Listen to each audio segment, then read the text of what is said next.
mwisho kitotokea. Wale jamaa walipotaka kuwaua waonyeshe bunduki. Wakawapeleka huko. Kwenda kuangalia bunduki kinyesi cha binadamu. Ndio bunduki. Nasema mtakania. Ila kwa wananchi wenye hasira. Piga. Mmoja kaondoka. Walibaki wawili wakafungwa miaka mingapi? Wale waliofungwa nao gerezani ndio walikuwa na wahisia watu wangu ambao walifungwa na wao. Ndio walikuwa wanasema sisi bwana tulikuwa watatu.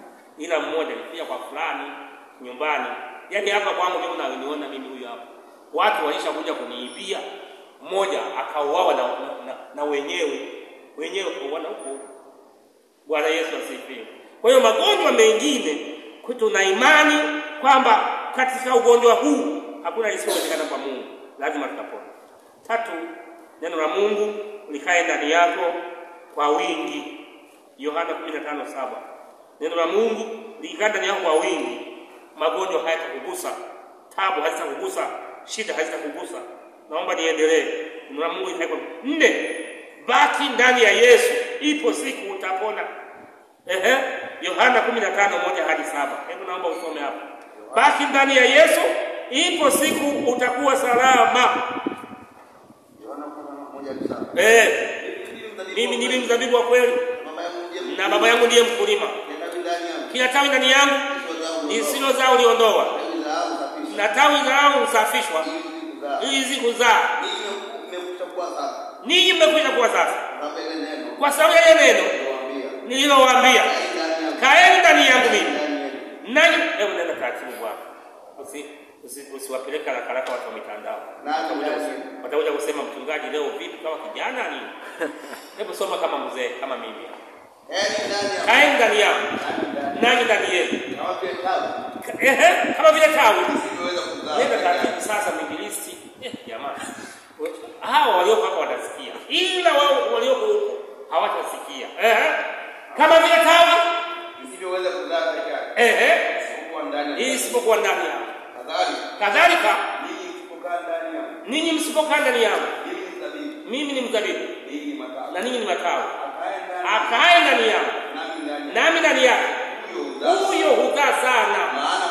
Maana pasipo mimi ninyi hamwezi chochote. Mtu asipokaa ndani ya Kristo Yesu hutupwa nje kama tawi na kunaidi na kukanyaga. Watu yakusanya na kutupa motoni. Watu wanakusanya yale makapi na yale majani yote wanatupa motoni na yanaanza kuungua. Sawa. Kwa hiyo kukaa ndani ya Yesu kufanya. Jambo la sawa. Ninyi mkaa ndani yangu. Ninyi mkaa ndani yangu. Na maneno yangu yakikaa ndani yenu. Ombeni. Mtakao kila jambo nanyi mtapewa. Bwana Yesu asifiwe. Hayo nafikiri nimeyasema mimi. Mimi nasoma maneno ya Yesu. Maneno ya Yesu, maneno ya Mungu. Haya ndiyo mambo ambayo Mungu aliyaweka na yakazungumzwa, na Yesu anasema ni mwana wa Mungu na Yesu ni Mungu. Kama mtoto wangu anaitwa Phineas Buda. Kama mimi naitwa Buda. Mtoto wangu anaitwa nani? Phineas. Sasa ametokana na nani? Na mimi. Kama wewe unatokana na Mungu wako, utaitwa nani? Jina lako litaitwa Mungu wako. Ndio hivyo. Atokana hivyo. Ndivyo mambo yanavyokwenda. Kwa hiyo kukaa ndani ya Yesu kunawafanya watu wasimame imara, waone kuwa Mungu, imani ifanye kazi. Kwa hiyo tubaki ndani ya Yesu. 5, waite wachungaji na wazee kuombea kila mara na kupata tatizo. Waite wachungaji na wazee wakuombee utakapokuta. Na sisi mara nyingi zote huwa tunaita watu John. Yakobo 5:14-16. Hii waraka wa Yakobo sura 5 mstari wa 14-16. Nimeshamaliza matano, yalikuwa 10. Kwa hiyo kwa leo tunaishia kwenye haya matano. Mtu wa kwenu amekuwa hawezi. Na waita wazee wa kanisa. Awaite wazee wa kanisa. Nao muombe. Na kumpaka mafuta. Na kule kuomba kwa imani. Na kule kuomba kwa imani utamwokoa mgonjwa. na Bwana atamuinua. Hata kama amefanya dhambi.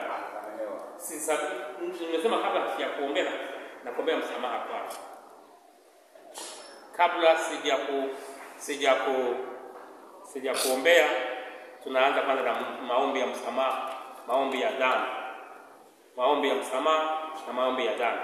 Natarajia kwamba kwa leo tumesoma matano, vizuizi vitano na vitano faida, vitu vya kufanya ili uweze kufanikisha.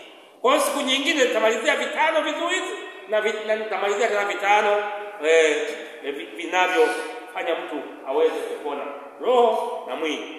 Mungu akubariki, Mungu akuinue. Amina.